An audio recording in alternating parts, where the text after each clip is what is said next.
Despite our backgrounds, I'm glad that we could all come together and say that Dasani water is weird. It tastes bad. Like, for water, why is it dry? And the fact that it was probably room temp, it's not a good look. I think that'd be anyone's breaking point. Now, when it comes to episode 3 of Atlanta, I think this episode, to my understanding, had a lot to deal with exploitation, with both Alfred and Earn's storylines being on two sides of the same coin, with Earn falling into the side that opposes it, while Alfred, on the contrary, finds himself in a situation where he, in essence, and quite unfortunately, benefits from it. Like, the whole young white avatar concept that was explained in this episode brought to light some real life examples that come to mind, such as Usher and Justin Bieber, Akon and Lady Gaga, and quite arguably Dr. Dre and Eminem, where all parties seemingly take advantage of, and regardless of the outcome. And through the storyline of Alfred, I think Atlanta was trying to say that sometimes black artists seem to further catapult their career when they're in arms of a white party. And so I did find it a bit unironic that Alfred was only given this opportunity at a bar mitzvah. And if you're aware of how the business work,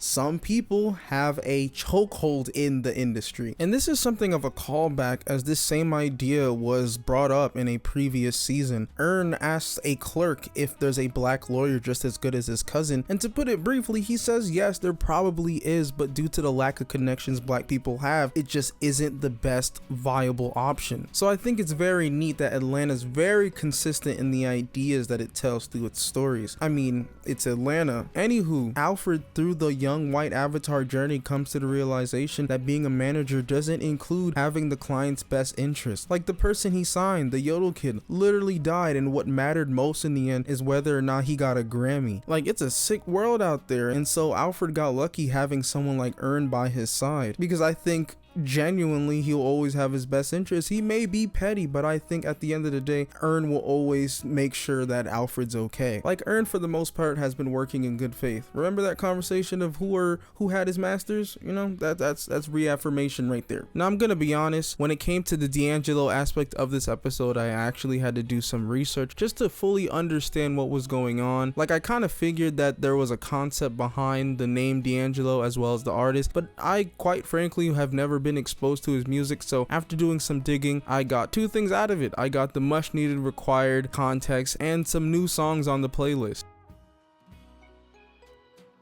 And although I found it to be a very insightful read looking into D'Angelo, I thought the background was very, disheartening. To put it simply, he became a victim to his own success, and he left at the height of his career, and for the right reason.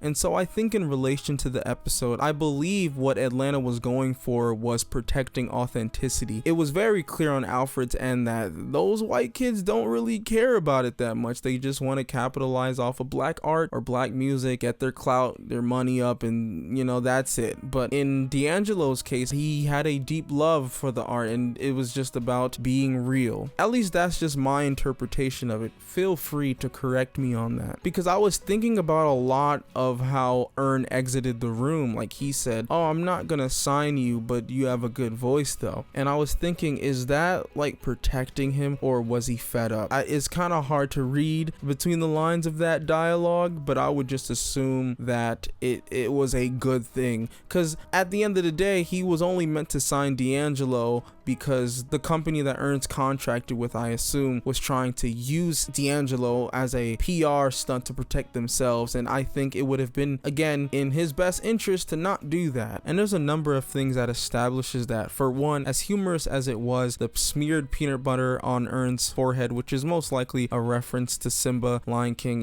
and with the last scene when Earn is saying, "Oh, it's not about what feels good, it's about what survives." And I think the wording in that dialogue is very intentional. I mean, after all, Alfred's client just died and he benefited, but it didn't feel all that great. But it seems as though Earn's unorthodox way of managing, at least in this universe, is for the best.